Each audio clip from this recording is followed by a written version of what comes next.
I stood there, in the middle of a blizzard, my breath turning to white vapor, looking around at the place where my son left me, alone, without explanation. The bone-chilling cold was nothing compared to the pain in my heart, but I didn't cry. I pulled out my phone, made one call, just one, and his bank account, everything he had, was frozen in an instant. Before I start telling this story, if you're watching this video, please leave a comment. Who knows, my story might just be the story you've lived through too. I'm Elizabeth Collins, 74 years old. This is my story. This is the day my son learned his mother was nothing like the image he'd built in his head. This is the moment when 4 decades of motherhood slammed into the harsh truth of who I'd really raised. This is what happens when unconditional love collides with loyalty that comes with strings. And this is what a mother does when she wakes up to find that her greatest masterpiece has become her biggest regret. My story doesn't start on that frozen track.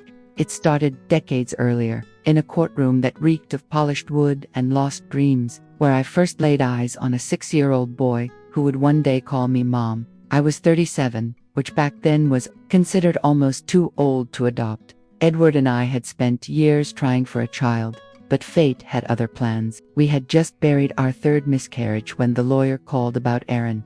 He'd been stuck in the system for 2 years, bouncing from home to home like a pinball in a rigged machine. His birth parents had lost custody after a string of neglect charges. They called him a tough case, too old for most families, too damaged to trust anyone. The first time I laid eyes on Aaron Anthony Collins, soon to officially bear that name, he was perched on a plastic chair that dwarfed his tiny frame, legs swinging back and forth as he flipped through a battered children's book. His hair was shaggy, darker than fresh coffee grounds, and when those green eyes met mine, something inside me cracked open in the most unexpected, tender way. In that look, I saw sharpness dulled by exhaustion, hope tangled with fear, and at the core of it all, a bone-deep loneliness that mirrored my own. Edward had his doubts. He worried about taking in a child with scars, with too much past already etched into his story. But I looked at Aaron and saw potential. I saw a little boy desperate for someone to stay, someone to prove that not everyone vanishes, that not everyone lets you down. I saw a child who could be ours. The adoption process dragged on for 8 long months, filled with endless home visits, interviews, psychological evaluations, and court hearings that felt like they'd never end. But at last, on an October Tuesday morning, Aaron came home. Everything he owned fit into a single worn-out duffel bag, and he sat in the back seat staring silently out the window like he was mentally recording each turn, just in case he had to run. Those first years were rough. Aaron woke up screaming, from nightmares that could rattle the whole neighborhood. He hid food in his room, convinced dinner might vanish tomorrow. He pushed limits, broke rules, and waited for us to give up on him like all the others had. But we didn't. I didn't. I poured myself into motherhood with the kind of raw hunger only someone who's waited years for a second chance can understand. When Aaron wanted to look like his female teacher, I taught myself how to braid hair with YouTube videos. I stepped up to coach his little league team when no other parent bothered. I spent sleepless nights beside him doing homework, not because he couldn't, but because I wanted him to feel that someone gave a damn enough to sit there in the struggle. Edward was a decent father, but his hands were full building his accounting firm, working late nights to keep us afloat. So it was me at every school performance, every parent-teacher meeting, every trip to the doctor. Me, holding him through pneumonia, brushing the hair from his damp forehead until the fever finally broke. I was the one who taught him how to drive, who walked him through his first broken heart, who treated every tiny success like it was the biggest win in the world. By the time Aaron hit high school, you'd never guess he wasn't born into our family. He was sharp, well-liked, magnetic, in that effortless way some kids just are. Teachers adored him, classmates looked up to him. He played varsity basketball and led the student council. He dated the homecoming queen and landed a scholarship to the state university. People constantly told us we'd done an amazing job raising him, and that we should be proud of how he'd turned out. And I was. God help me. I was so proud it felt like my chest could split from it, especially when he walked that stage at graduation and delivered his valedictorian speech about beating the odds and the strength of family. I cried tears I'd held in for 12 years. That was my son, my miracle, my living proof that love could fix what the world had broken. College, though, that was tougher. He was 3 hours away, and for the first time since we'd brought him home, I couldn't be there to help him figure things out. The calls got fewer, the visits got rarer. Edward said it was normal, that all kids drift as they grow, but I felt that distance like a wound that wouldn't close. During his sophomore year, Aaron called me with what he called a small issue. He'd gotten mixed up in a business venture with some friends that went sideways. They'd borrowed money for what they thought was a guaranteed win, but the whole thing collapsed, and now they owed more than they could cover. The number was $12,000, which might as well have been $1 million for a broke college student. I didn't flinch. Edward and I had been socking money away for years, skipping luxuries and planning for moments exactly like this. I wired the money that same day, and the relief in Aaron's voice made my own shoulders drop like I'd been holding my breath too long. That moment kicked off a pattern that shaped the next 2 decades of our lives. Aaron would call with a problem. I would fix it with money. Sometimes it was serious, a car wreck, a surprise medical expense, a job that fell through. Other times it was a new chance, a startup pitch, an investment lead, a promise of something big just around the corner. Every time, I said yes. Every time, I convinced myself this was what mothers do. This is what love looks like. After graduation, Aaron moved to the city and landed a job at a marketing agency. He was talented, no doubt about it. He had always had a knack for reading people, for saying exactly what they needed to hear, for selling them a dream so well they'd believe it without question. Within 5 years, he'd climbed the corporate ladder, scoring 2 promotions and pulling in a salary that Edward and I could never have imagined in our best years. But no matter how much he made, it never seemed to be enough. The calls didn't stop. He needed cash for a nicer apartment in a better zip code. He needed a sleek car to impress clients. He needed money to whisk his girlfriend off to Italy because, as he said, "She's the one, Mom. I'm going to ask her to marry me in Rome." I gave him everything he asked for. When Edward passed suddenly from a heart attack and Aaron was 28, I gave him even more. The loss crushed me and Aaron became my entire world. The reason I got out of bed each morning, and the last thought in my mind each night. He married that girlfriend, a sweet nurse named Alice, who seemed to truly love him. Their wedding was stunning, held at a country club that cost more than most folks' homes, but I didn't care. Preparing and narrating this story took us a lot of time. So if you are enjoying it, subscribe to our channel. It means a lot to us. Now back to the story. I wanted Aaron to have everything he'd missed in those early, broken years: stability, comfort, a life without fear or lack. Then came the grandkids, Olivia, Jack, and little Lily. Each one was a treasure in their own way, and I loved them with that deep, fierce love only a grandmother can truly feel. I spoiled them like crazy, showered them with gifts, with affection, with everything they could ever wish for and more. I opened college savings accounts for each of them and poured in thousands every year so their futures would never be burdened by tuition. Aaron's ambitions grew bigger as time passed. He left his marketing job to launch a company, sold that one to build another. He dabbled in real estate, tech, import-export, ventures I never fully grasped but always believed in. Every new idea needed funding, and I was always ready with the checkbook. By the time Aaron hit 40, he had 3 businesses, 2 homes, and an investment portfolio that made him look like he had it all figured out. But what no one saw was that most of what he owned had been bought with the money I gave him. Money I'd scraped together from decades of disciplined saving and smart investing. I'd started doing part-time bookkeeping for small businesses when Aaron was still in high school. After Edward died, I took it full-time. And I was damn good at it. I had a natural gift for numbers and an instinctive grasp of how money moved. I made smart investments, saved like it was a religion, and kept my life simple so I could keep fueling my son's ambitions. The irony didn't escape me, that a woman who had never owned a company or signed a corporate deal, was the one bankrolling the empire that made my son look like a titan. But I didn't resent it. This was everything I had hoped for since the day I first saw him in that courthouse. A life without limits, without the constant fear of not having enough, without the shadows of his early instability. I convinced myself I was investing in his future, that one day he'd be stable enough to carry his own weight, that every dollar I poured into him would come back to me in the form of peace and support in my twilight years. But if I'm honest, somewhere deep inside, I think I knew better. I wasn't buying security. I was buying love. The signs were there. if I'd wanted to see them. As the years passed, Aaron's calls grew fewer, and when he did call, it was usually because he needed something. He came home for the holidays, but his attention was split, always half listening, always glancing at his phone, always in a hurry to leave. Alice tried to pull me into conversations, to bridge the gap, but Aaron found ways to cut visits short or skip gatherings altogether. When I turned 70, I hosted a small birthday party at home. I invited Aaron, his family, a few church friends, and some neighbors I'd grown close to. Aaron showed up 2 hours late, blaming work, and left before we even cut the cake.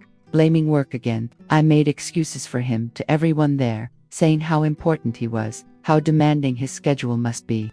But later that night, alone in my quiet house with half a cake and sagging balloons, I felt something I hadn't felt in a long time.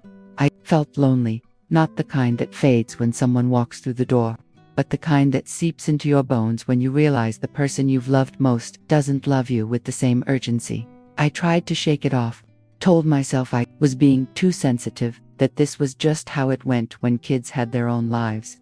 But the feeling didn't go away. It only grew stronger with every canceled dinner, every clipped phone call, every request for money that came without a single word asking how I was, or if I needed anything at all. The breaking point came 6 months before that awful day by the railroad tracks. I'd been dealing with a few health issues, nothing major. Just the usual wear and tear that comes with being in your 70s.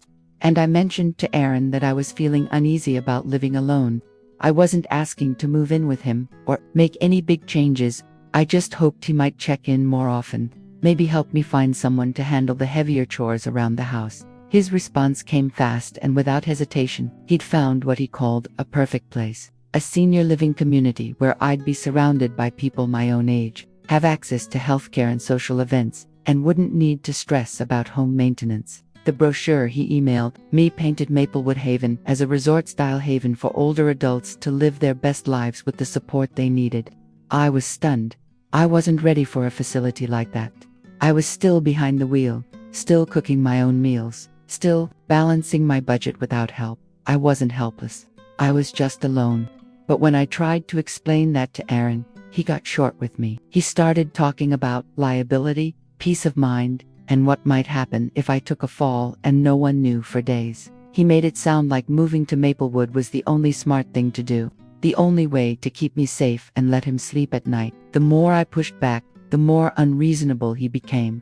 He told me I was being selfish, that I didn't understand how much he worried about me. He even hinted that my hesitation was a red flag, that maybe I wasn't thinking clearly anymore, that I might not be capable of making sound choices for myself. That cut deeper than anything else he could have said. I'd spent my whole adult life making good decisions, smart, measured ones, that let me support him for over 20 years. I'd built a stable, comfortable life from scratch, through discipline and careful planning. And I wasn't ready to throw that away just because it would make things easier for my son. The fight dragged on for weeks. Aaron kept calling, trying to get me to sign off on Maplewood Haven. I kept refusing, trying to help him see why staying in my home mattered to me. The calls got sharper, more strained, his tone harder to recognize, and I found myself more wounded and lost with every conversation. Eventually, Aaron proposed a middle ground. He'd take me out to lunch, and then we'd tour Maplewood together. He wanted to show me it wasn't the cold institution I had in my head, but a lively place where I could thrive. If I still didn't want to move after seeing it, he promised he'd let it go. I agreed. Not just to stop the arguing, but because a part of me hoped that maybe being together, just the two of us, might bring us closer again. I missed my Sony, missed the bond we used to share, the easy back and forth, and the mutual respect that had once been the foundation of our relationship. I believed that if we could just sit down and really talk, we could work through the tension and come up with a solution that felt right for both of us. That morning, I got ready with more care than I had in a long time. I wanted to show Aaron that I was still strong, still put together, still the mother he could be proud to call his own. I wore my best dress, the navy blue one with the pearl buttons he used to say made me look elegant. I fixed my hair, put on makeup, and even wore the diamond earrings Edward had given me on our 20th anniversary. When Aaron pulled into the driveway, I was already standing at the window, excited to spend the afternoon with him. He looked sharp in his tailored suit and polished shoes, every inch the man I had raised, and my heart swelled with pride. This was my son, my life's work, the proof of all the years I had given. No matter the disagreements, I believed we'd get through it. We were family. I had no way of knowing I might be seeing my son for the last time. No way of knowing that the boy I had poured my life into was about to do something that would rip apart everything between us. No idea that just hours later I'd be fighting for my life on a deserted stretch of railroad track, forced to face the brutal truth of what 4 decades of motherhood had truly meant. But I'm getting ahead of myself. First, there was the car ride, the conversation that should have tipped me off the moment I began to sense that the man behind the wheel wasn't the son I thought I knew, but a stranger wearing a face I trusted. We drove slowly through town, Aaron pointing out changes since his childhood. The old movie theater had been replaced by a chain restaurant. The park where he used to shoot hoops now had brand new equipment and a fresh coat of paint. The high school had expanded with a new wing and a bigger parking lot. Everything looked the same, but somehow not. It was familiar, but not quite right. Aaron was unusually upbeat, casually pointing out the changes, asking about my neighbors, the women from church, the little routines of my daily life he rarely showed interest in. I took his attention as a good sign, a signal that maybe we were past the tension over Maplewood Haven. But as we left town and turned onto the highway, I realized we weren't heading toward the restaurant he'd mentioned. When I asked about the change of plans, he told me he'd decided he wanted to show me something first. He was acting secretive, flashing a smile that didn't quite reach his eyes. And that's when I first felt a flicker of unease twist in my gut. The highway stretched out ahead of us, wide and empty, under a dull gray sky. Snow was in the forecast later that day, and I could already see the thick clouds rolling in at the edge of the horizon. I gently suggested that maybe we should turn back, that whatever he wanted to show me could wait for better weather. But Aaron kept driving, hands steady on the wheel, his face calm and unreadable. That's when he started talking about the future, about how hard it was for him to constantly worry about me living alone, about how much easier life would be for everyone if I were somewhere safe, somewhere he wouldn't have to wonder every day whether I was okay. He talked about getting older, about the realities of aging, about the need to plan ahead. As he spoke, a chill settled in my chest, one that had nothing to do with the cold front moving in. This wasn't the voice of a son speaking from concern. This was the voice of a man who had already made up his mind and was trying to justify it to himself. A man who had already chosen his course and was now simply laying out the reasons why he had no other option. The road kept stretching on, and Aaron kept talking, and it slowly began to dawn on me that I wasn't being taken out to lunch. I was being taken somewhere else, somewhere he had already picked for reasons I didn't want to name. I started to see that the son I had raised, the one I had poured so much of myself into, had become someone I barely recognized, someone capable of smiling while guiding his own mother into a situation she couldn't fully see but instinctively knew wasn't right. The snow began to fall just as we exited the highway onto a road I didn't recognize. Light flakes at first, then heavier, until the world outside the windshield turned into a blur of white. Aaron switched on the wipers, their rhythmic scraping marking time like a clock counting down to something I couldn't yet name but was beginning to dread. And that's when I knew, with the kind of bone-deep certainty that only comes from a lifetime of knowing someone, that my son was driving me somewhere I didn't want to go, for reasons he hadn't told me. That's when I realized everything I believed about our bond, about his love for me, about the boy I had raised, was about to be tested in ways I had never imagined. The car pushed forward through the falling snow, carrying me straight into a reckoning I hadn't seen coming and wasn't ready for. But my purse was in my lap, and inside it was my phone. And on that phone were numbers Aaron didn't know I had, connections he never suspected, strength he never realized his quiet, giving mother had been holding all along. I didn't realize it then, but I was about to learn that 43 years of loving someone who never truly loved you back came at a cost. No school could prepare you for. I was about to understand that the son I had poured my heart into was also the man willing to break me. And I was about to face the harsh truth of what a mother's love becomes when it's frozen over by betrayal. The abandoned railroad tracks came into view through the thick curtain of snow, like something pulled from a nightmare I never knew I was capable of dreaming. Aaron veered the car off what barely passed for a road, more like a forgotten trail no one had maintained in decades. The tires crunched over frozen gravel and brittle weeds, and when he finally cut the engine, the silence that followed felt total, like the world had gone still. I sat quietly in the passenger seat, my hands folded over my purse, trying to make sense of what I was looking at. We were completely isolated, surrounded by leafless trees that clawed at the sky like skeletal hands. The tracks stretched out into the distance in both directions, rusted and overgrown, untouched by any train in years. Aaron turned off the ignition but didn't move to get out. He stayed there, hands gripping the steering wheel, eyes locked on the falling snow. When he finally spoke, his voice had lost the fake warmth he'd carried through the drive. It was stripped down now, flat, distant, cold. "Mom," he said, still staring ahead, "we need to talk." Those 4 words sent a jolt through me that had nothing to do with the freezing air outside. I'd heard them before, in courtrooms, in hospitals, at funerals, and they never led anywhere good. Those were the words people used when they were about to change your life in a way you couldn't undo. "Here?" I asked, motioning to the empty, frozen stretch of land around us. "Aaron, this doesn't feel safe. Let's go somewhere warm, somewhere we can actually talk." He finally looked at me, and the moment our eyes met, my breath caught. This wasn't my son.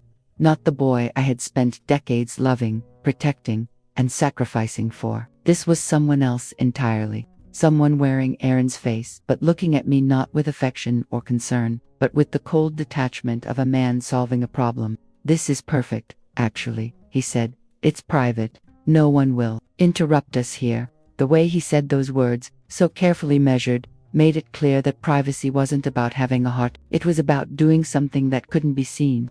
Something that needed to happen where no one could interrupt or witness it. My pulse quickened, and that tight, squeezing sensation in my chest, the one I usually recognized as anxiety, morphed into something sharper. This wasn't nerves, this was fear. "Aaron, I don't understand what's going on," I said. "You told me we were having lunch, and then stopping by Maplewood Haven. This isn't either of those places." He smiled, but it wasn't the smile I remembered from when he was little, the one that could melt my heart even when he was trying to charm his way out of trouble. This smile was something different entirely, something I couldn't look away from, even though I wanted to. "Change of plans, Mom. I've been thinking about everything. Our talks, the back and forth. And I realized we've been going about this all wrong. You don't want to move to Maplewood Haven on your own, and I get that. I really do. But the thing is, what you want isn't really what matters anymore." "What do you mean?" I asked. He turned in his seat to face me, and I noticed the snowflakes clinging to his dark hair, saw his breath fogging the air inside the car, which was growing colder by the minute. "I mean, I've been trying to be patient, to respect your feelings, to get you to see reason, but I'm done asking. You're going to Maplewood Haven, Mom, today. The papers are already signed." His words hit me like a slap. "What papers? I never signed anything." "You didn't need to," he said. "I have power of attorney. I've had it for 3 years, remember? You signed it when your blood pressure spiked and you were worried about what would happen if you had a stroke and couldn't make your own choices. You said you trusted me to handle it all." I did remember signing that form. It was after a terrifying night that landed me in the ER, my blood pressure through the roof, my mind foggy and confused. Aaron had been there, attentive and comforting, urging me to prepare for anything. The lawyer had explained that the power of attorney would only apply if I became incapacitated, and Aaron had promised it was just a safeguard, just a way to protect me. "But I'm not incapacitated," I said, my voice coming out thinner than I meant it to.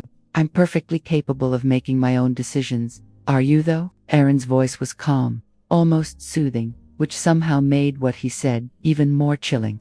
"Because from where I'm sitting, it looks like you're an elderly woman who's getting more isolated and paranoid by the day. You won't accept help when it's offered. You make bad choices with your money. You're forgetting things, getting confused about basic stuff." "That's not true, isn't it? When's the last time you balanced your checkbook correctly? When's the last time you remembered to take your meds without someone reminding you? When's the last time we talked and it wasn't you complaining about something or asking for money?" Each question hit like a blow, sharp and personal, meant to shake me, to make me question what I knew about myself, and part of me wanted to fight back, to argue, to reject every accusation. But another part was suddenly alert, focused on something else entirely. Aaron had never seen me balance my checkbook. He didn't know when I took my pills. He had never been involved in my financial choices, not enough to judge if they were sound or not. He was fabricating a story to make this all seem justified. He was building a version of me that fit the outcome he'd already chosen. He was casting me as incapable so his actions would look reasonable, even necessary.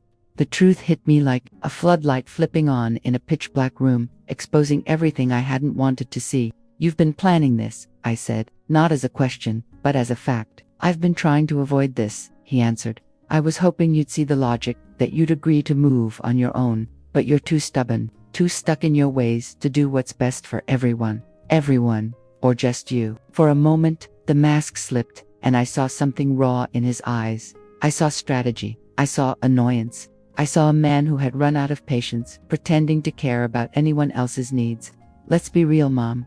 You're becoming a burden. Alice is tired of checking in on you. The kids are asking why Grandma lives alone when she's so old, and I'm tired of waiting for the next mess you're going to make." "What mess? I haven't done anything wrong. Haven't you? Like last month, when you called me freaking out because you thought someone was breaking in, and it was just the meter guy.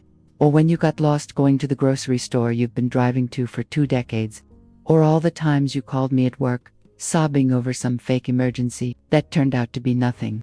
I stared at him, trying to make sense of this twisted version of my life. Yes, I had called him when I heard something outside. It was late, and I had every reason to be cautious. Yes, I had made a wrong turn once and gotten momentarily confused about where I was, but I figured it out and got home without any help. Yes, I'd called him when I was overwhelmed or upset, but isn't that what family is supposed to be for? He was twisting ordinary, human moments of vulnerability into proof that I was slipping, that I was no longer capable. He was rewriting our shared history to serve whatever story he needed now, and the quiet cruelty of it hit me like a punch. "So what happens now?" I asked, surprised at how steady my voice sounded even though my heart was pounding. "Now you wait here while I go get help. The car's been acting up lately, and I think it's finally given out. I'll walk to the main road and call for assistance. Someone will come get us, and then we'll head straight to Sunset Manor. Your room's ready, and your things will be moved over in the next few days." Something inside me went still, like a rabbit realizing it's been cornered. "You're leaving me here, in this weather, just for a little while. I'll be as fast as I can, but it might take a bit to explain where we are. You'll be fine. Stay warm, keep the doors locked. Aaron, it's getting colder, the snow's picking up. What if something goes wrong? What if your phone dies or no one can find us?" He was already reaching for the handle. "Mom, you're catastrophizing again.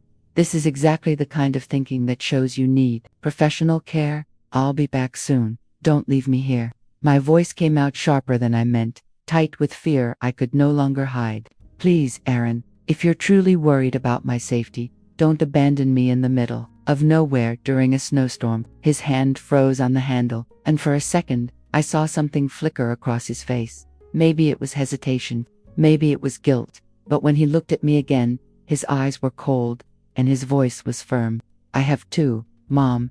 It's the only way to get us out of here. Then I'll come with you." "No." The word cracked through the air, hard and commanding, like the way he talked to his employees when someone dared to challenge him. "You're staying here. It's warmer in the car, safer. I can move quicker on my own." He opened the door and stepped into the snow before I could say another word.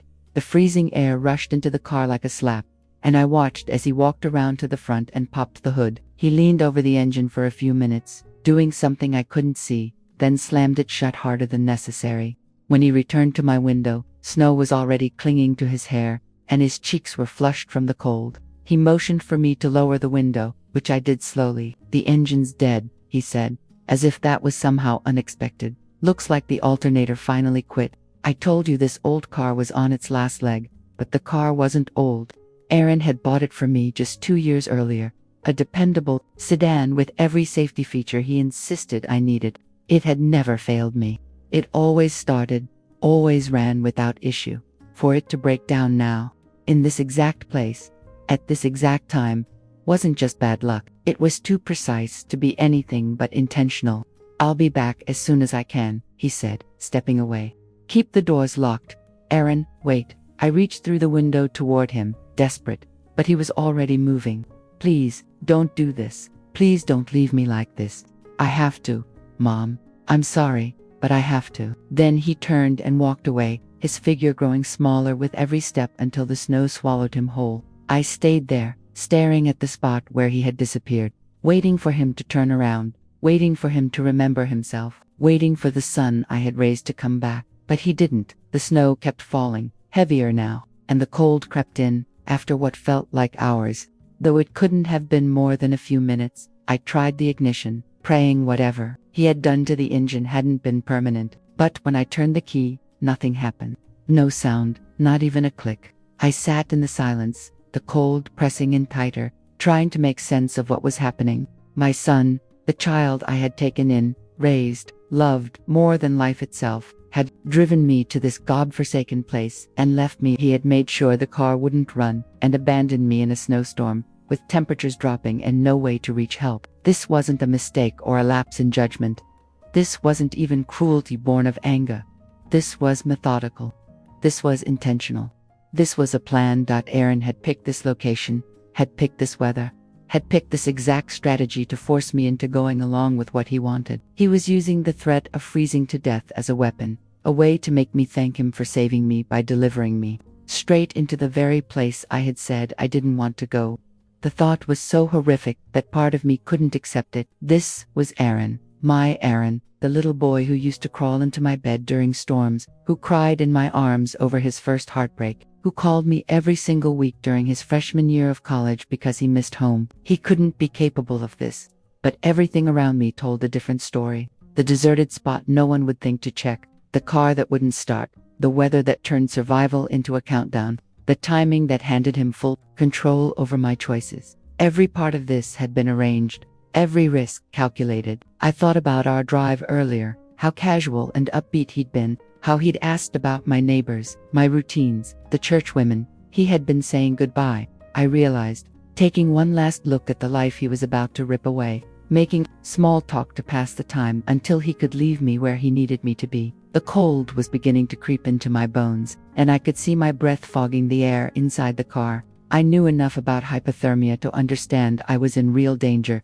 The car might shield me from the wind, but without heat, it was only a matter of time. I probably had a few hours, maybe less, unless the temperature dropped even more. I imagined Aaron walking toward the road, not in desperation but toward a warm car stashed nearby, to make the perfect phone call at the perfect moment. He would time everything so that help arrived just as it started to look dire. He'd tell them how he found me, confused and exposed to the elements, and how he did everything he could to save me. He already had the story rehearsed. I would be rescued, shaken, and thankful, delivered straight to Sunset Manor. Any resistance I gave would be chalked up to trauma, to disorientation from the cold and fear. Who would ever believe that a polished, successful man would intentionally endanger his own mother's life? Who would dare question the loving son who had braved a snowstorm to save his aging parent? But as I sat there in the deepening cold, something else began to rise inside me. Something I hadn't felt in a long time. Something buried under decades of selflessness and quiet devotion. It was anger, clear, fierce, and sharp as the wind slicing through the trees. Not the kind of anger that comes from being disappointed or having your feelings hurt, but the fury that erupts when you've been betrayed by the one person you trusted more than anyone else in the world. I reached into my purse and pulled out my phone, silently thanking the habits of an old woman who never left the house without it. The screen lit up, showing full signal and a battery still sitting at 80%. Aaron had counted on me being stranded, powerless, but he had underestimated me. He forgot that his mother was not as weak as she appeared. I scrolled through my contacts, looking for the name that could shift the ground beneath his feet. Not the police, not 911, no one who would just scoop me up and carry me into the very trap he had built. I needed someone who understood how power moved, someone who knew how to use it, someone who could help me fight back against a son who believed his mother was too old, too trusting, too easy to manipulate. I found the number and hit call, listening to it ring as the snow thickened outside the windshield and the cold wrapped tighter around the car. When the voice answered, professional, crisp, I felt something awaken inside me, something I hadn't felt in decades. I felt dangerous. Diane Monroe's office. This is Elizabeth Collins. I need to speak with Diane immediately. Tell her it's about the Collins accounts. There was a pause, followed by the sound of fingers on a keyboard. Mrs. Collins, Miss Monroe is in a meeting, but let me check if she can step out for you. Please hold. As I waited, I stared out at the abandoned tracks where my son had left me to either freeze or surrender. He thought he understood me, thought he knew where my strength ended. He thought I was just another aging woman who should be grateful for whatever care and attention he bothered to give. But he was about to realize how wrong he was. He was about to find out that the quiet, giving mother he'd written off had secrets, had leverage, had spent 40 years building financial power, while he assumed she was just signing checks. Elizabeth, Diane's voice came through the line, full of warmth and concern. What's wrong? You sound shaken. I need you to freeze everything, Diane. Every account, every investment, every asset with Aaron's name on it. Lock it all down now. Elizabeth, what's going on? Are you safe? I looked out at the snow, heavier now, blanketing the lonely road where my son had tried to break me. I thought about 37 years of love, of sacrifice, of showing up without fail, and the phone call that would bring it all to an end. No, I said, my voice steady even as the cold began to stiffen my fingers. I'm not all right, but I'm about to be. Diane Monroe had been my financial advisor for the past 15 years. Ever since I realized that leaving my money to sit in basic savings accounts wouldn't give me the stability I needed for retirement or the resources I wanted to provide for Aaron. She was a sharp, seasoned woman in her 50s who had built her wealth management firm from the ground up. And she knew better than most that appearances often hid who really held the financial reins. Tell me exactly what you need me to do, Diane said, and I could already hear her fingers tapping across her keyboard. She'd handled enough high-stakes situations to know that when a client called in crisis, you acted first and sorted the details later. Everything that's in Aaron's name but funded with my money needs to be frozen immediately. The business, accounts, the investments, the property holdings, every line of credit. My voice grew firmer as I spoke, fueled by a clarity that came from finally seeing the full picture of the game I'd been pulled into and the tools I had to fight it. Elizabeth, that's going to be complicated. Some of those assets are listed under his name alone, and even if you were the one who funded them, legally he holds control. No, he doesn't. I adjusted in the car seat, trying to stay warm as snow kept piling up on the windshield. Remember the structure we set up 5 years ago when I started planning my estate? All those so-called gifts and loans, they weren't gifts, they were structured investments, with contracts that gave me controlling interest and clauses that allowed me to call in the debt or reclaim the assets if certain conditions were met. There was a pause while Diane pulled up the documents, and I could hear her breath shift as she started to piece together what I was really saying. Elizabeth, are you absolutely sure? If we pulled this trigger, it'll wipe him out. His businesses, his homes, his portfolio, even the kids' college funds, it'll all revert to you. He's trying to have me declared incompetent so he can lock me in a facility against my will, I said, my breath fogging the icy air. He drove me to an abandoned place and left me here in a snowstorm, thinking I'd freeze until I agreed to whatever he wanted. I'd say that qualifies as an extreme circumstance. Jesus, Elizabeth, are you safe? Do you want me to call the police? Not yet. First, I need you to execute those agreements. How long will it take? I heard her typing faster now, moving around her office. The electronic transfers I can initiate right away. The real estate and business holdings will take a few hours because I have to file paperwork with the banks and notify the appropriate institutions. But Elizabeth, once I initiate this, there's no reversing it. These agreements were built to be. The word came out sharper than I meant, but I didn't take it back. He's about to find out that choices come with consequences, and that his mother isn't the frail old woman he's convinced himself she is. All right, I'm locking down the liquid assets now, his main checking account, his investment funds, his business operating accounts. As of this moment, they're frozen. I felt a rush of satisfaction, something that pushed back against the freezing air creeping through the car. What about his lines of credit? Those too. Every credit card, business credit line, home equity loan, they're all frozen. Elizabeth, his debit card is now just a piece of plastic. How soon before he notices? Depends on when he tries to use any of them. If he's stopping for gas or grabbing lunch, it'll hit him right away. The business freezes will trigger alerts for his accountant and office staff within the hour. I pictured Aaron sitting somewhere nearby, warm and comfortable, waiting just long enough to make his call for help believable. He was probably checking his watch, maybe coordinating with someone at Sunset Manor, possibly even calling Alice to say I'd finally agreed to the move and would be settling into my new room by dinner. He didn't realize that while he was planning his performance, his entire financial empire was crumbling. He didn't realize that the woman he had stranded in the cold was methodically taking back every dollar she had given him. Diane, what about the house? The one he shares with Alice and the kids. That's trickier. It's in both their names, but the down payment and every mortgage payment has come out of the accounts you funded. I can lock his access to the mortgage account, which will lead to default notices within a month, but I can't force a sale right away. What if I call in the down payment loan?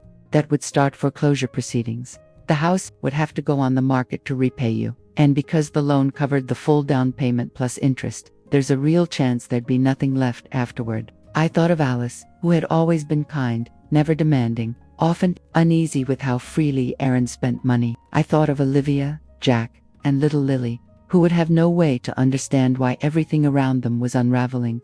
Hold off on the house for now, I said. Alice and the kids don't deserve to pay for what Aaron's done. What about his businesses? He's got 3 companies that are technically his, but they were all built on my investments. I want those shut down immediately. Transfer every asset back to my accounts and inform his partners that their contracts are void due to breach. Elizabeth, this is going to impact other people too.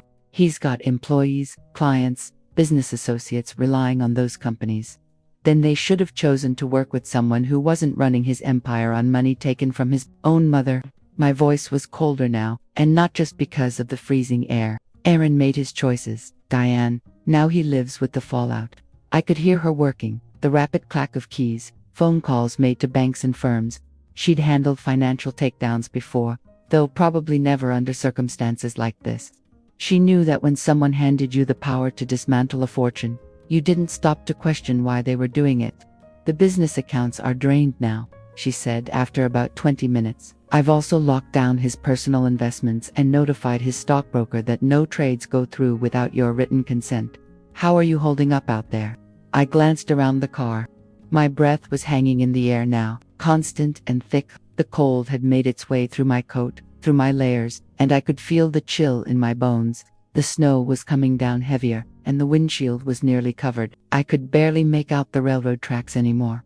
I'm cold, but I'll hold out long enough to finish this. What's next? I'm working through the real estate, besides the house. He's got that rental downtown and the vacation cabin up in the mountains, both bought entirely with your funds, both owned by trusts under your name. Sell them both. I want them listed by tomorrow morning. That's going to raise questions from tenants and the management companies. Tell them the owner's liquidating her portfolio. They don't need a reason. While Diane kept working through the accounts, I sat there in the silence, thinking about the paperwork that had allowed all of this to happen 5 years ago, when I first started worrying about estate planning and what would happen to my assets. After I was gone, Diane proposed a structure that would safeguard my investments while still allowing me to back Aaron's businesses. Instead of handing over money outright, we set up a series of loans and investment agreements that looked like gifts but were actually tightly controlled financial instruments. Every dollar I gave him came with terms that allowed me to reclaim it under specific conditions. At the time, it felt like overkill,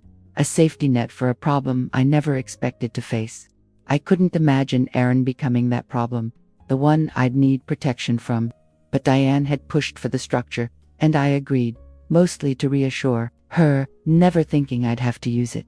Now, sitting in a freezing car, I was thankful for every clause she insisted on. Every check I'd written, every transfer I'd made, every venture I'd funded was documented, each one designed to preserve my authority. Aaron believed he owned his companies, his homes, his life, but on paper, it was all mine. Elizabeth, I just found something interesting, Diane said, her tone shifting.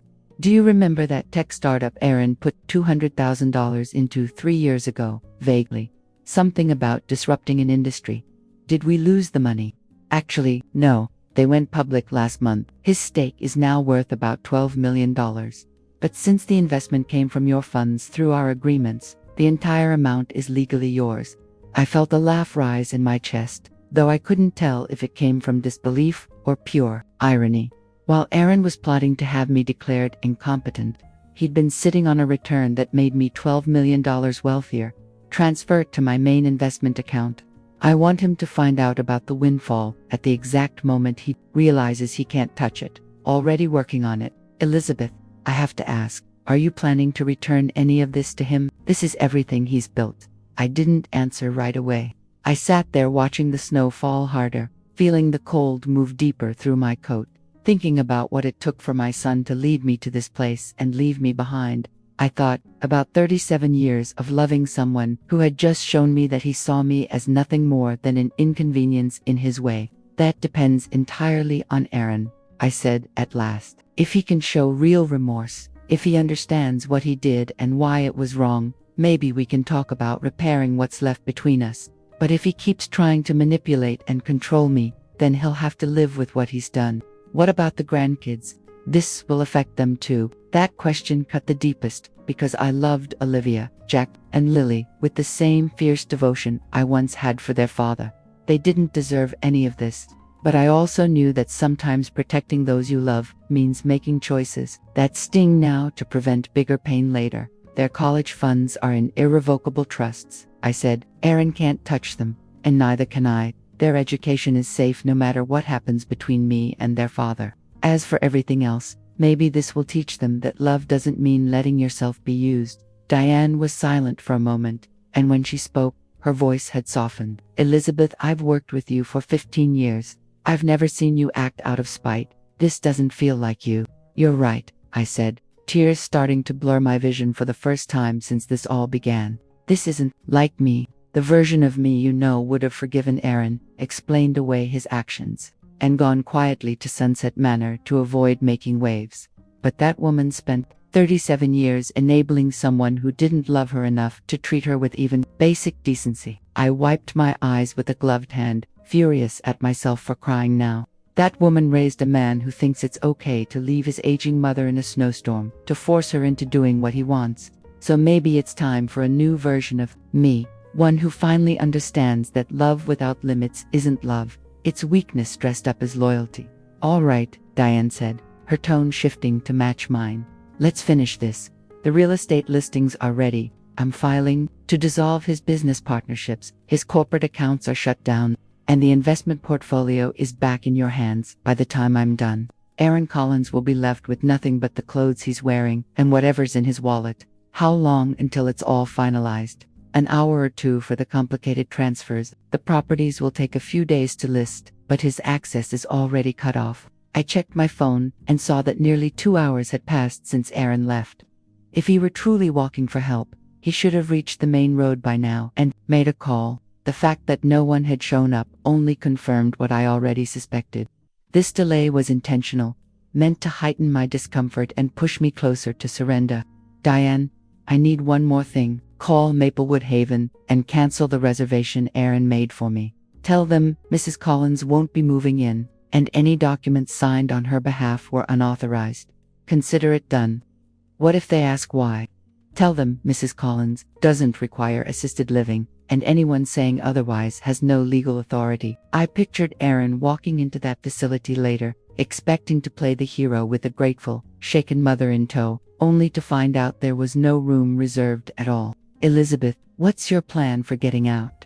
You can't stay in that car much longer. She was right. The cold was sinking deeper into my bones, and I knew I was reaching a point where staying put much longer would become dangerous. But I also knew that if help arrived too soon, Aaron would find a way to twist everything to his advantage. I'm going to wait a little longer, I said. I need him to feel it. I want him to try using his cards, checking his balances, calling his broker, and realizing it's all gone before anyone shows up. That's risky, Elizabeth. Hypothermia can hit fast, especially at your age. I'll be careful. But if I leave too soon, he'll think this is just a setback, something he can talk his way out of once I'm tucked away wherever he wanted me. All right, I'll keep moving fast. The sooner it's done, the sooner you can get somewhere safe. While Diane worked to take apart the empire Aaron thought he'd built, I sat in the freezing car thinking about what came next. He would realize his cards didn't work, his accounts were locked, his company's dismantled. He'd probably try to call, thinking it was a glitch. some banking issue he could straighten out in a few minutes. When he realized the freeze was intentional, he'd have to face the truth that his mother wasn't the powerless figure he assumed she was. He'd be forced to reckon with the fact that the woman he left to freeze in the snow held the power to unravel his life with one phone call, and that she had decided to use it. I wondered if he'd understand why, if he'd be able to see beyond his own anger and inconvenience, to grasp the betrayal that drove me to act. Would he feel even a flicker of shame for what he'd done, or only rage that his plan had failed? Most of all, I wondered if any trace of the boy I raised was still inside the man who brought me out here. The one who used to hold my hand when storms scared him. The one who used to look at me like I was the center of his world. Did he still exist under all that cold calculation? "Elizabeth, it's done," Diane said, her voice carrying the finality of a door closing for good. "Everything tied to your money is now frozen or back in your name. Aaron Collins just went from millionaire to broke, and he doesn't even know it yet." "Thank you, Diane. I know this wasn't easy. It was necessary, Elizabeth. No one deserves what he's done to you, least of all a mother. I just hope he's wise enough to realize what this means and what he needs to do now." "So, do I?" I said, though I wasn't sure I believed it anymore. "I need to hang up and call for help. I've stayed out here long enough to make my point, and I'm starting to worry about frostbite." "Call me once you're safe," Diane said. "And Elizabeth, I'm proud of you. What you did took guts." After I ended the call, I sat in the silence, gathering my thoughts and bracing for what came next. Within hours, Aaron's carefully curated world would begin to collapse. His credit cards would fail. His partners would be notified that their contracts were void. His employees would learn the companies were shutting down. He would come to understand that his mother wasn't just someone who handed over money without question. Elizabeth Collins was a woman who had quietly built her own empire. Someone who'd been playing a far more strategic game than he ever imagined. But first, I had to survive. I had to get warm and safe so I could be there to witness the lesson. I was about to teach my son about what happens when you betray the one person who loved you without limits. I pulled out my phone one last time and dialed 911, ready to close out this chapter, not as the helpless woman Aaron expected to break, but as the one who dismantled him piece by piece. I was ready to find out who my son really was when everything he believed he controlled slipped through his fingers. Help arrived 47 minutes after I made the call.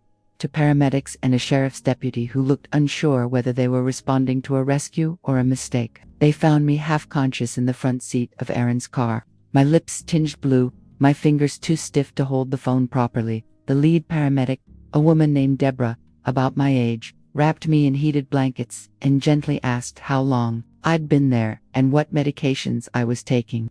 I told them about my blood pressure meds and arthritis, but left out the financial calls I had made. That part of the story didn't concern them, and I had no intention of letting it become part of any report.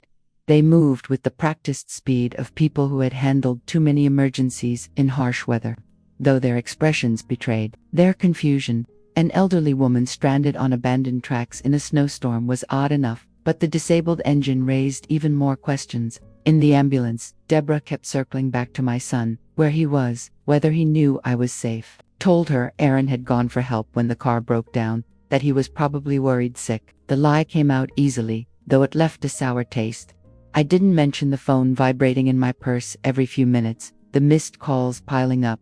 He was out there somewhere, warm and waiting, likely checking the time, preparing to make his grand re-entry as the hero. He didn't know that while he waited for me to crack, I had been unraveling every thread of the life he thought was secure. At the hospital, they treated me for mild hypothermia and dehydration. They gave me warm fluids, monitored my vitals, and slowly brought my body temperature back up. The doctor, a young man who looked enough like Aaron at that age to make my chest tighten, said I was lucky. Another hour, maybe two, and I would have been facing frostbite or worse. I was resting in the hospital bed, finally warm, after hours in the cold, when my phone lit up with Aaron's name. I stared at it for a moment before picking up, curious to hear how he'd play this. "Mom, oh thank God, I've been trying to call you for hours. Are you okay? I got back to the car and you were gone. I didn't know where you went. I've been looking all over." His voice was flawless, just the right blend of panic, relief, and guilt. If I hadn't watched him walk away on purpose, I might have believed he was genuinely worried. "I'm at the hospital, Aaron. I called for help when you didn't come back. The hospital. What happened? Are you hurt? Hypothermia. Turns out sitting in a freezing car for hours during a snowstorm isn't exactly good for someone my age. There was a pause, then a careful tone, as he tried to sound concerned without owning any blame. I'm so sorry, Mom. I tried to return as fast as I could, but the weather got worse, and it took forever to find someone with a working phone. I was scared. Something might have happened. Something did happen, Aaron. I almost died, but you're okay now, right? They're taking care of you. I'm on my way there. We'll get through this, and then we'll get you moved into a safer place. His nerve left me speechless. Even after leaving me to freeze, he was still pushing the Maplewood Haven plan, treating everything I endured like proof that he was right. Actually, Aaron, I don't think Maplewood Haven's going to work out. What are you talking about? I've decided not to go into assisted living. I'm fully capable of handling my own life. I made it through your little experiment just fine. Mom, you're not thinking straight. You've been through a lot, and the hypothermia might still be affecting your judgment. This isn't the moment to decide your future. There it was again, the assumption that disagreeing with him meant I wasn't thinking clearly. But this time, I was ready. My mind is just fine, Aaron, clear enough to make a few critical choices while I sat in that car waiting for you to come back. What kind of choices? I could hear a shift in his tone, a trace of unease creeping in, like he was starting to realize this wasn't the conversation he thought he'd be having. Good. It was time for him to get nervous. Mostly financial ones. I've been reconsidering how I want to handle my money from here on out. What kinds of investments actually make sense for someone my age? Okay, he said cautiously. What does that have to do with anything? I've come to the conclusion that I've been far too generous for too long, too willing to bankroll ventures and lifestyle habits without demanding any real accountability or oversight. So I've made a few adjustments. What kind of adjustments? Now the edge in his voice was impossible to miss, even though he was trying to sound calm. I imagined him recalling the meetings lined up, the deals he needed to close, all of which relied on access to funds he no longer controlled. I've shifted my portfolio to a more conservative approach, stepped back from some of the risk-heavy projects I'd been backing. You know how priorities shift when you get older. You start thinking differently. What I mean is, I asked my financial advisor to go over every loan, every investment, every transfer I've made to make sure they were all properly documented. Turns out, a lot of what I assumed were gifts had been legally framed as loans or equity investments. Diane uncovered stacks of paperwork I didn't even remember signing. The silence on the other end stretched so long I thought the call had dropped. Then I heard Aaron's breathing, tight and shallow, and I knew he was beginning to grasp what I was saying. You can't do that, he said eventually, dropping the concerned son act completely. Those were gifts. You gave me that money, no strings attached. Did I? Because all the legal documentation says otherwise. It shows those were investments, and that I kept controlling interest. Strange how memory works, isn't it? You're confused, Mom. The hypothermia's messing with your head. Is that right? Then I guess you won't mind if Diane explains it all to you herself. I'm sure Diane can clear up any confusion about the legal side of those arrangements. Could hear him now, likely pacing whatever cozy spot he'd holed up in, while waiting just long enough to call and pretend concerned. His voice gave him away, the panic creeping in as he realized things weren't unfolding the way he'd expected. Mom, you need to call Diane right now and tell her to stop this. There's been a misunderstanding, and we can straighten it out once you're feeling better. But you can't let her lock me out of everything over paperwork you barely remember. I remember it just fine, Aaron. I remember Diane going over every detail and me agreeing to it so she'd feel better about how much money I was sending your way. I didn't think I'd need that protection from you, but it turns out I was wrong. This is crazy. You're going to ruin everything I've worked for just because you're upset about what happened today. Upset. That word doesn't come close. Upset is for missed appointments and spilled coffee. What I feel right now runs deeper. It's something darker and far more dangerous. You're not thinking clearly. You've been through a lot today, and it's messing with your head. You should calm down before you do something you'll regret. No, Aaron, I'm calm. I'm calm enough to see what kind of man you've become. The kind of man who drives his mother to a remote, snow-covered road and walks away. The kind who disables a car to keep her trapped there, waiting. The kind who uses fear to manipulate someone into doing what he wants. That's not what happened. The car broke down and I left to find help. You're spinning a conspiracy out of nothing. Really? Then why did that car, which has never had a single issue, suddenly break down the second we got to that spot? Why did you pick that location for lunch, where we had no signal and no chance of anyone stumbling upon us? You're being paranoid, Mom. You're taking a series of bad coincidences and inventing a villain out of me. Coincidences? I felt something settle in me, heavy and cold, and it had nothing to do with the weather. Aaron, do you think I'm a fool? Do you think living 74 years hasn't taught me how to read people? How to know when someone's hiding something? I think you're scared and lashing out, and blaming me is easier than facing the truth. But burning everything down isn't going to fix anything. Not for you. Not for me. The way he brushed off my experience, like I was just some frail old woman rambling after a traumatic day, turned everything I'd been feeling into something real. Tell me something, Aaron. When you drove me out to those railroad tracks, what exactly did you think would happen? What was the end game? I thought we'd grab lunch, then stop by Maplewood Haven, like I said. And when the car just happened to break down in the middle of nowhere, what was the plan then? I figured I'd get help and we'd be picked up, safe and sound. Safe and sound where? He hesitated, and I could practically hear the trap snapping shut.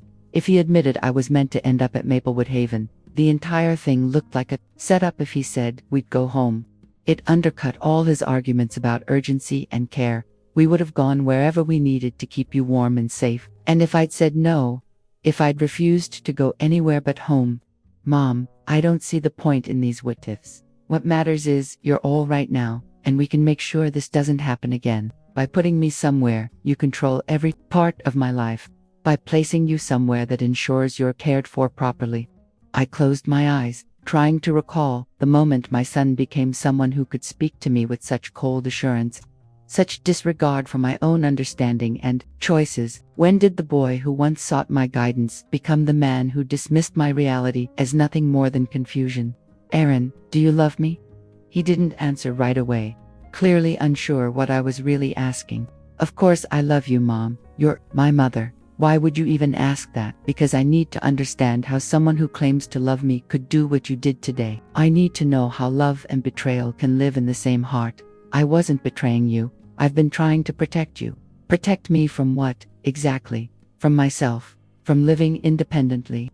From the risks of being alone at my age. So your solution was to leave me completely alone in a snowstorm with no way out. That's not what I meant to happen.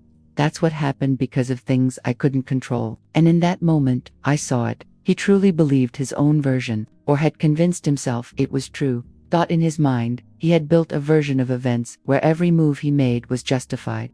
Where my resistance only confirmed I wasn't capable. Where the fact that I survived somehow proved his intentions were noble, instead of a testament to my own grit. He couldn't see how claiming to love me while treating me like a problem to solve was fundamentally broken.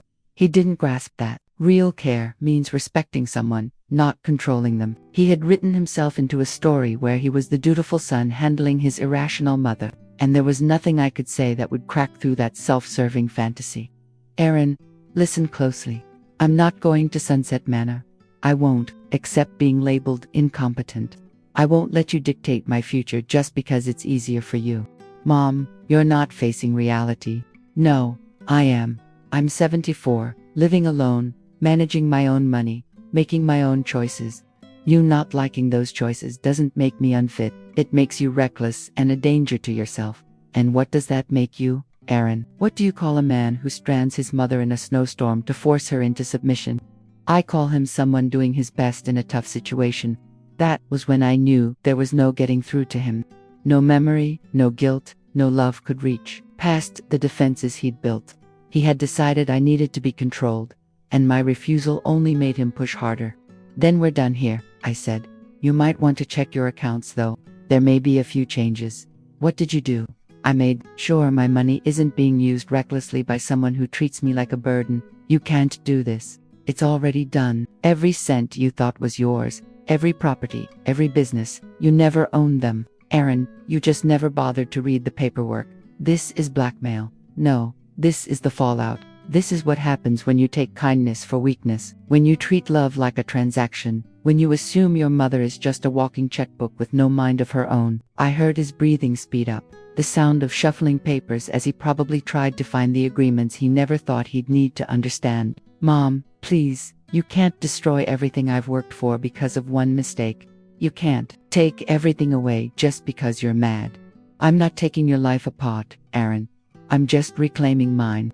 For 37 years, I gave you everything you asked for without hesitation. I backed your dreams, covered your lifestyle, and supported your businesses without ever asking for accountability or respect in return. I loved you without limits, and you treated that love like a resource to be mined. I never took anything for granted, didn't you?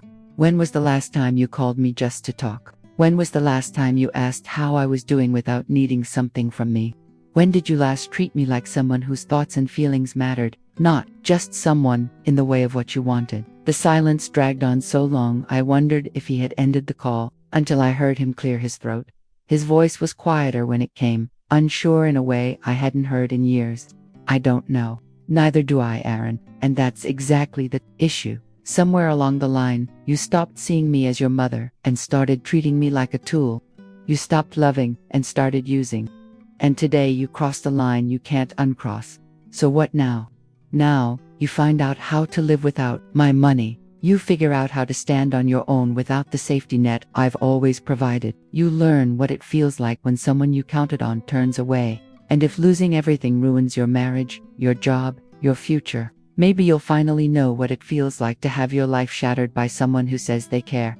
Ended the call before he could answer, my hands shaking. Not from cold this time, but from the weight of what I'd just done. I had spent decades building this relationship, and I had just torn it apart with a single decision. I had given him everything he believed he needed, and now I had taken it all back. But lying in that hospital bed, finally warm, finally safe, and finally clear-eyed, I didn't feel regret. I felt something else, something I hadn't felt in so long, I almost didn't recognize it. I felt strong. I felt like a woman who had stopped shrinking herself to keep the peace, who had stopped pretending love could fix what cruelty had broken. Soon, Aaron would find out his credit cards were declined, his accounts frozen, his business ties severed, his employees let go, and his assets out of reach. He would realize that the life he had built stood entirely on a foundation that was never his to begin with, and that the woman who built it was done being silent. And maybe, just maybe, he'd finally understand what it means to feel helpless, and if there was any justice left in him at all, maybe he'd learn what it means to be truly sorry. The hospital released me the next morning with instructions to rest for a few days and follow up with my doctor. Despite everything, I felt more alive than I had in ages. There was something purifying about surviving both the cold and the collapse of my relationship with my son. It was like shedding a burden I hadn't realized I'd been dragging. And suddenly, I could breathe again. Diane drove in from the city as soon as she heard, and she met me at the hospital. A mix of anger and concern etched across her face, her usual polished calm giving way to something raw. Elizabeth, I've been doing this for 25 years, and I've never seen anything like what we pulled off yesterday, she said as we cruised slowly down snow-lined streets toward my house. The sheer scale of the financial shift, the speed it took, the legal gymnastics required to unwind all those agreements. It was like doing heart surgery with a chainsaw. But it worked. It really worked. Aaron Collins had gone from being worth $8 million to owing to all in under 6 hours. Today, he'd wake up and find every account locked, every asset gone. The satisfaction I felt was sharp and nearly shameful in its intensity. What about the house, Alice and the kids? I asked. I held off on starting foreclosure. Like you asked, Diane said. But I froze the mortgage account. If nothing changes, default notices will start going out within a month. When we pulled into my driveway, it stunned me how normal everything looked. My house stood just as I'd left it, trees frosted in snow, neighbors' homes quiet and still, as if the world hadn't turned upside down since I sat freezing on that stretch of track. Diane, I need to tell you something, and I need your word that it stays between us until I decide what to do, I said. She turned off the engine, gave me that look she reserved for her highest stakes clients. You have it. What is it? Aaron isn't my biological son. Her eyebrows lifted slightly, but her voice remained calm. I figured as much from some of the things you said yesterday. Was he adopted? Yes. But it's not that simple. It's not just different parents. He has an entirely different identity, different name, background, the whole thing. Diane fell silent, thinking, no doubt running through legal consequences and hidden landmines. Are you telling me Aaron doesn't know he was adopted? He knows. What he doesn't know is who he really is, where he actually came from, or why he ended up in the foster system in the first place. Until now, I'd only told pieces of this to Edward, never the full story. Speaking it aloud after all these years felt strange, like dragging long-buried bones into the light. When Aaron arrived in our home, he came with almost no details about where he'd come from. The social workers told us his parents had lost custody because of neglect and drug use, that they had vanished and couldn't be found for the termination process. They said his birth name was Aaron Anthony Sullivan, and that he'd been in foster care for 2 years before he came to us. That was only partly true. He had been in the system for 2 years, and his parents had lost custody. But his name wasn't Aaron Anthony Sullivan. It was David Collins Caldwell. Diane's eyes widened as the name registered. Collins, he already shared your last name. It was my maiden name. I was born Elizabeth Collins, only became Elizabeth Morgan after I married Edward. David Collins Caldwell was my nephew. The car went quiet. The only sound, the soft drip of melting snow sliding down the windshield. Diane looked at me with a stunned expression that blended disbelief and dawning comprehension. Your nephew, she repeated. Aaron is your nephew, and he doesn't know it. His father was my younger brother, Danny. Danny Collins could charm anyone and escape anything. He was also an addict who couldn't keep a job or a relationship together longer than a few months. I stared at my house, this stable, ordinary life I had built, and tried to reconcile it with the chaos I came from. Danny got a girl named Linda Caldwell pregnant when he was 22. She was just as broken as he was. They got married at the courthouse, and my parents didn't show up. Then they moved out of state to start over, far from anyone who knew their names. That's where Aaron was born, where David was born. Yes, for the first 4 years of his life, he lived with parents who cared more about chasing highs than raising a child. Their home was condemned twice. Child services responded to multiple calls. There were reports of David being left alone for days while Danny and Linda disappeared on benders. Diane leaned back, visibly trying to absorb it all. How did you even find out? I hired a private investigator after we finalized the adoption. I needed to know more about Aaron's past, partly for medical history, but mostly because I couldn't shake the feeling that there was something I hadn't been told. The investigator found that official records had been altered, names changed, places blurred, family ties erased. Social services had a policy to protect kids from abusive birth families by cutting off all connection. They believed it was kinder to give them clean slates. I remembered the day I got that call, the tremor in my hands as I read the report connecting the boy in my home to the family. I had spent my whole life trying to outrun. Finding out Aaron was Danny's son shattered me, not because I didn't want him anymore, but because it meant everything I'd worked to escape had found its way back to me after all. Did you ever think about telling him the truth? Every single day for 37 years. But how do you tell a child that you're not just his adoptive mother but also his aunt? How do you explain that his father was your brother, a man who walked away from him to chase drugs and booze? How do you help him understand that the people who should have protected him chose addiction over responsibility? Diane sat in silence, staring out at the snow-blanketed yard, her expression unreadable. When she finally spoke, her words were slow and deliberate. Elizabeth, this adds a whole new layer to what happened yesterday. This isn't just about an adopted son turning on the woman who raised him. This is about a deeper kind of betrayal, one rooted in family. Exactly. Aaron doesn't just share Danny's DNA. He inherited his ability to manipulate and put himself first. When he left me out there in the snow, it wasn't just heartless, it was familiar. That's the kind of thing Danny would have done. He was putting his comfort above the needs of the person who loved him most. But Aaron has no idea. He doesn't know. He's echoing the choices that wrecked his original family. I thought about that, about how much of who we are is shaped by blood, and how much by the choices we make. Maybe he doesn't need to know where he came from to recognize how wrong he was. Maybe his actions alone are enough to define him, no matter who his father was. Or maybe, Diane said softly, knowing the truth could change something. Maybe understanding Danny's story could show him the path he's heading down before it's too late. We sat in silence a while longer, letting it all sink in. Then Diane asked the question I'd been turning over in my mind since the moment I left the hospital. "So, what are you going to do?"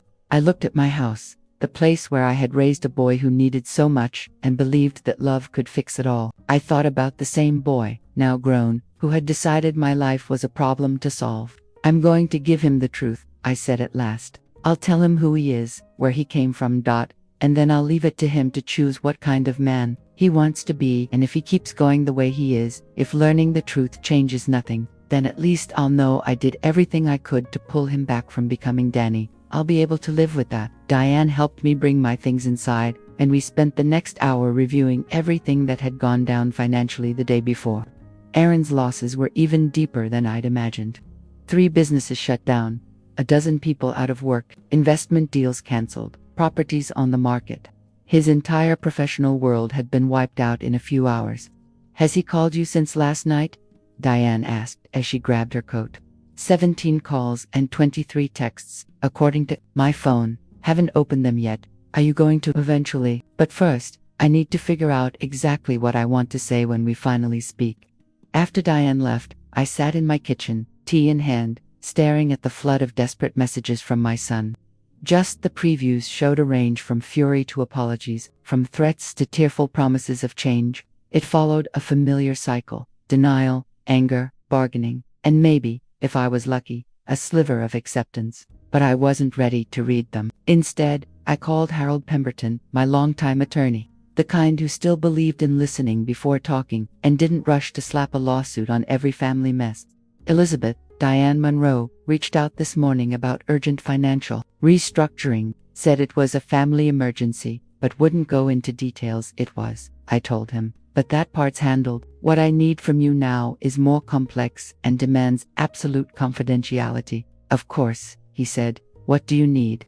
I told him everything: Aaron abandoning me, the financial fallout I triggered, and the truth about his origins that he still didn't know. Harold didn't interrupt, didn't react, just took notes and kept his voice steady. "Elizabeth, if you're planning to tell Aaron the truth about his biological parents, you should be ready for the legal ripple effects. Inheritance, medical background, maybe even criminal issues if his father's still out there and has any unfinished legal trouble. I've considered that. I want you to run a thorough search for Danny Collins and Linda Caldwell. I need to know if they're alive, where they are, what their lives look like now, and if Aaron could end up entangled in any legal mess because of them.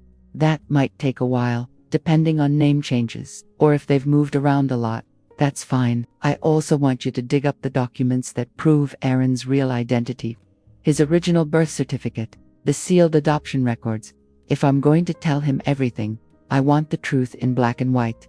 Are you sure about this, Elizabeth? Once this is out, you can't put it back in the box. His whole identity, his sense of who he is, it'll all shift." I thought about the man who left me alone to die and claimed it was for my own good. I thought about choosing between shielding him from a harsh truth and handing him key to finally understanding who he really is. I'm sure Harold deserves to know the truth about who he is, even if it hurts, especially if it does. "All right, I'll begin the search right away and have a full report to you within the week." "What about the financial situation? Do you want me to go over the documents Diane filed to confirm everything's in order?"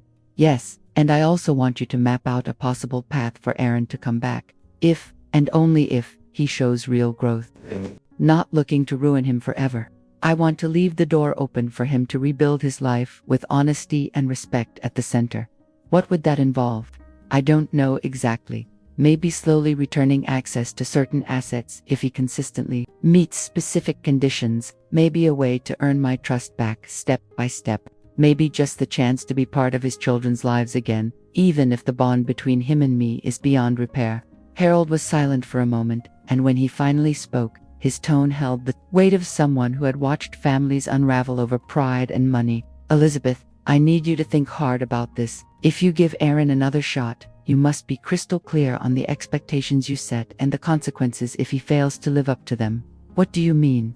"I mean that if you give anything back and he betrays you again, you might not get a second opportunity to shield yourself. The advantage you had this time, the element of surprise, is gone. Next time, he'll be ready and will likely restructure everything to keep you from ever doing this again." That hit me hard. If I gave him a second chance and he used it to fortify himself instead of change, I'd be left vulnerable in a way far more dangerous than before. Then I'll need to be deliberate about the rules I set and how I monitor his progress. Yes, and Elizabeth, you also have to be ready for the possibility that he won't change, that even knowing the truth about where he comes from won't shift who he is deep down. You'll have to be prepared to cut ties completely if that's the only way to protect yourself. After I ended the call with Harold, I opened my phone and finally started reading Aaron's messages. The emotional arc was exactly what I expected, confusion giving way to fury, then crumbling into desperation. The first messages were variations of "there must be some mistake and please call Diane and undo this." Then came claims that I was being misled by greedy advisors who were preying on my age and confusion. After that, the tone shifted to threats of lawsuits and accusations that I was breaking the law by freezing assets that were supposedly his. But the latest messages felt different. They sounded like a version of Aaron I hadn't heard from in years, someone more scared and unsure than controlling or proud. "Mom, please call me back. I know you're upset and maybe you have every reason to be, but we can figure this out. I love you, and I know you love me. That we can find a way through this that doesn't destroy what we've built." He said he told Alice what happened, and she was appalled.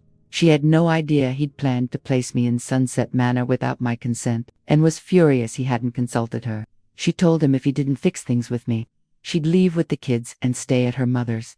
Then came an admission I hadn't expected. He acknowledged the things I said about how he never called unless he needed something, how I had become an ATM instead of a person. "You were right. I've taken you for granted and I'm sorry. No, that's not enough. But it's a start." He went on to say he never really understood the structure behind the financial support I gave him.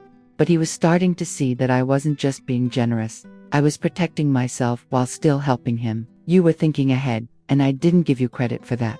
Please don't give up on me. I know I messed up worse than I ever have, but I'm still your son. That has to mean something. That has to be worth saving, even if I haven't earned it."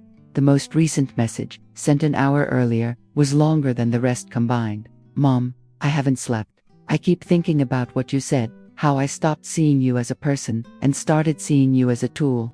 And I think you were right. Somewhere along the line, I forgot that you're Elizabeth Collins.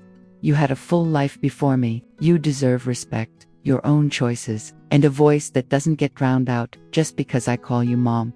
I thought being your son meant I got to make the calls when you needed help, but I'm realizing now it means I should have honored your right to make those decisions yourself. I don't know if you'll ever forgive me for yesterday, and honestly, I'm not sure I can forgive myself, but I want to try. I want to be the kind of son who earns your trust back, who supports you without controlling you, who helps you without minimizing you, who appreciates everything you've given me without treating it like I was owed it. I don't know if it's too late for that, but I hope it isn't single quotes. I hope there's still a way for us to come back to each other without either of us having to pretend to be someone we're not." I read that message 3 times before setting my phone on the kitchen table. That voice, that tone, that was the son I remembered, the one who once showed he could reflect, grow, and feel real regret. That was the Aaron who existed before success and entitlement turned him into someone who could rationalize leaving his mother stranded in a snowstorm. Still, I knew words came easy when someone felt backed into a corner. That promises born from panic didn't always survive when the pressure faded.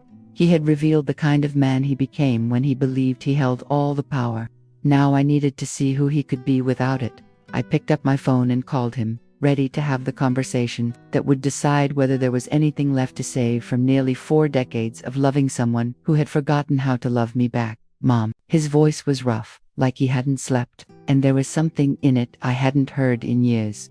Vulnerability. "Hello, Aaron. Thank you for answering. I wasn't sure you would. I almost didn't, but I read your messages, and we need to talk. I want to see you in person. Can I come over? Can we figure this out face to face?" "Not yet. First, we're going to talk on the phone, and you're going to listen to everything I say without interrupting. If, after that, you still want to see me, we'll set a time." "Okay, I'm listening." I took a breath and started with the truth I'd buried the longest. "Aaron, there are things about your past you don't know. Things I chose not to tell you because I thought it would be more compassionate. To let you grow up believing a different version of your beginnings. What kind of things? The truth about your birth parents, about why you entered foster care, about your real name, and the family you were born into. The silence stretched so long I thought the line might have gone dead. Then I heard him, breathing hard and fast. And I knew he was beginning to realize that what I was about to say would shake the foundation of everything he believed about who he was. Are you ready for this, Aaron? Because once I say it, there's no going back to the version of your life you've always known. I'm ready. Your birth name wasn't Aaron Anthony Sullivan. It was David Collins Caldwell. Your biological father was my younger brother, Danny Collins. You're not just my adopted son, you're my nephew. The sound he made was somewhere between a gasp and a sob, the kind of noise someone makes when they've been knocked breathless and are trying to catch up with their own heartbeat. I waited, knowing the questions were coming. Your brother, he said finally. My father was your brother, yes. And you've known this for 37 years. I found out after your adoption was final. I hired a private investigator to learn more about your medical background, and he uncovered that the records had been altered to protect your identity. Why didn't you ever tell me? Because Danny Collins was an addict and an alcoholic who chose his addictions over his child. Because he and your birth mother walked away from you to chase their next high and never looked back. Because I thought it was kinder to let you believe your parents were strangers, not blood relatives who abandoned you. Are they alive? I don't know.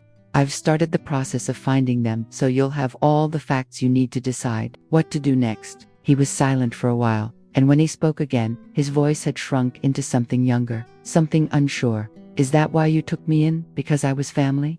Partly, but mostly because you were a little boy who needed to be loved without conditions. And I was a woman with love to give. Knowing you were Danny's son didn't make that choice easier. It made it harder. Harder how? Because I spent most of my life trying to get away from the wreckage Danny left behind. Because I watched him destroy every relationship he touched. And I was afraid you might carry that same instinct to sabotage what loves you. And yesterday, when I left you on those tracks, you saw him in me. That realization landed so precisely, it knocked the air out of me. Yes, yesterday, you showed me you were capable of the same kind of cruelty and neglect that wrecked your biological father's life. And that's why I took it all from you, not just to punish you, but to keep you from becoming him. I took everything because you proved that having it all hadn't made you a better man, because money and success hadn't taught you to cherish the people who actually loved you. Because I realized I'd been enabling your worst instincts, making things so easy that you never had to think about consequences. So what now? I looked out at the snowy yard, at a world that looked unchanged, but felt like it had shifted forever. I thought about the decision I was giving him, the chance to rebuild a life based on truth and accountability, not entitlement and deceit. Now you choose who you want to be, Aaron. You can take this experience and learn from it, understand what made you leave your mother alone in a snowstorm, and decide never to be that man again. Or you can sit in anger and self-pity about losing things that were never truly yours. And if I want to learn, if I want to be better, then we'll find out. Whether you mean it or if it's just another tactic to win back comfort and control. We'll see if you can stick with real change when it's hard and thankless. Or if you'll fall back into old habits the second you think no one's watching. What do I have to do to prove I mean it? I don't know yet. That's something we'll figure out together if you're ready to do the work. But this isn't about getting back your money or your companies or your status. This is about reclaiming your character, about becoming a man who actually deserves the love he's been handed. And if I try and fail, then at least you'll understand who you really are. And that truth will be the ground you stand on if you want to build something different. He stayed quiet, and when he spoke, his voice was shaking. Mom, I'm sorry. I'm sorry for what I did yesterday, and for every time I've taken you for granted. I'm sorry I became someone who could leave his own mother in a snowstorm. I'm sorry for all of it. I know you are, Aaron. The real question is whether you're sorry enough to face the work ahead, or just sorry enough to wish the consequences would disappear. I want to do the work. I want to become someone you can be proud of again.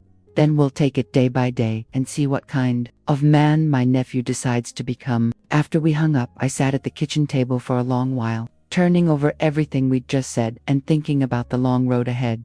Aaron would have to figure out how to live without the financial cushion I'd given him for most of his adult life. He'd have to find out who he really was when he couldn't fall back on my money to clean up his messes or cover his mistakes.